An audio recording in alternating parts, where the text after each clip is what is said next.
La parole est au représentant de la République démocratique du Congo.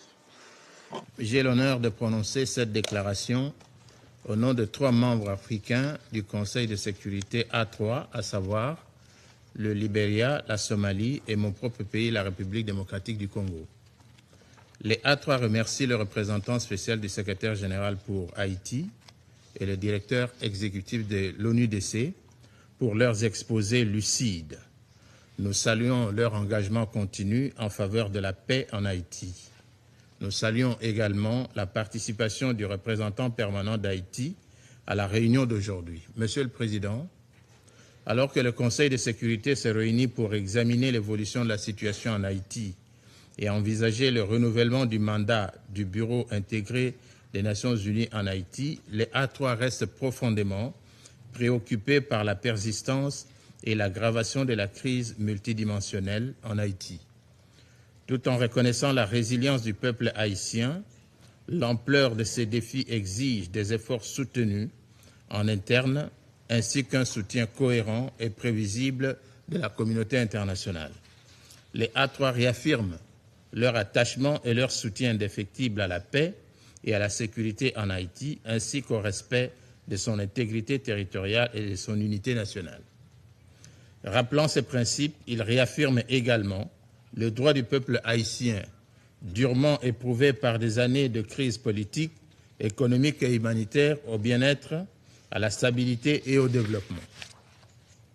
À cet égard, les A3 saluent l'engagement des autorités haïtiennes en faveur de la restauration de l'ordre constitutionnel tel que défini dans le cadre du processus politique de transition conduit par le Conseil présidentiel de transition et fondé notamment sur l'accord politique du 3 avril 2024.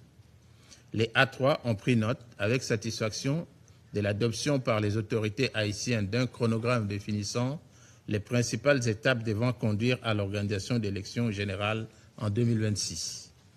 Monsieur le Président, sur le plan politique, la situation en Haïti demeure préoccupante et requiert notre attention collective. Le mandat du Conseil présidentiel de transition arrive à expiration en février 2026. Haïti est confronté à un risque qui pourrait compliquer davantage la transition. Bien que des mesures aient été prises pour établir un cadre électoral et que des élections soient provisoirement prévues pour la fin de l'année 2026, les divisions politiques persistantes continuent de miner la confiance dans ce processus. Les A3 soulignent qu'un progrès durable exige un dialogue politique inclusif mené par les Haïtiens qui garantit la continuité institutionnelle, forge un consensus national et crée les conditions pour la tenue des élections crédibles, pacifiques et transparentes. Nous exhortons toutes les parties prenantes à s'engager de manière constructive en plaçant la stabilité et l'avenir d'Haïti au-dessus des intérêts partisans. Sur le plan sécuritaire, la situation demeure extrêmement préoccupante et exige une action urgente et coordonnée. Les gangs armés continuent d'exercer leur contrôle sur de vastes zones de Port-au-Prince et ont étendu leur influence à d'autres régions. Cette expansion des activités des gangs a davantage déstabilisé les communautés et affaibli l'autorité de l'État. Les A3 prennent note de la décision du Conseil de sécurité de transformer la mission multinationale de soutien à la sécurité en une force de lutte contre les gangs plus robuste, reflétant la gravité de la menace posée par les gangs armés et l'urgence de rétablir l'ordre public.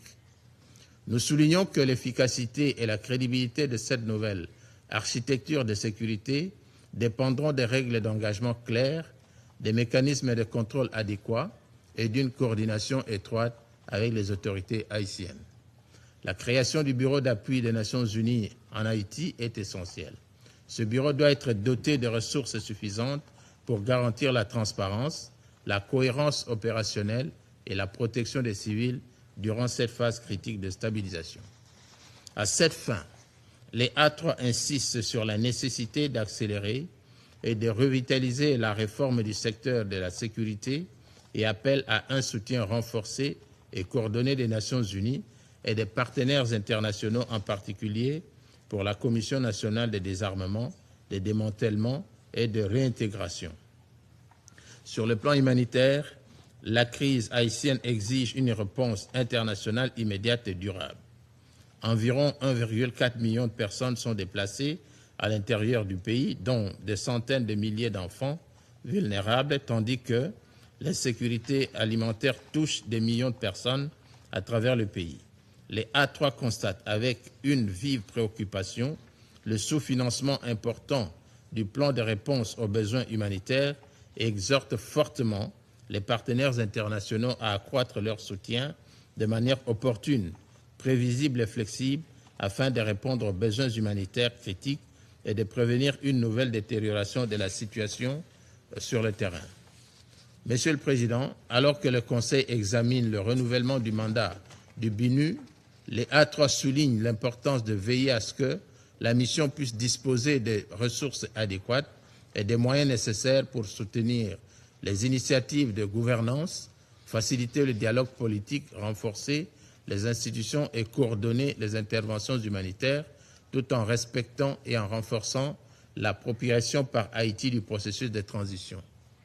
Une approche équilibrée intégrant les efforts en matière de sécurité, de politique et d'aide humanitaire demeure essentielle au rétablissement de la stabilité et de la confiance. Pour conclure, Monsieur le Président, les A3 restent déterminés à soutenir une approche cohérente, équilibrée et menée par Haïti qui favorise la stabilité, la gouvernance inclusive et le relèvement durable. Nous saluons le dévouement du personnel des Nations Unies qui travaille dans des conditions extrêmement difficiles en Haïti et réaffirmons notre engagement constant dans les délibérations du Conseil sur cette question critique. Je vous remercie.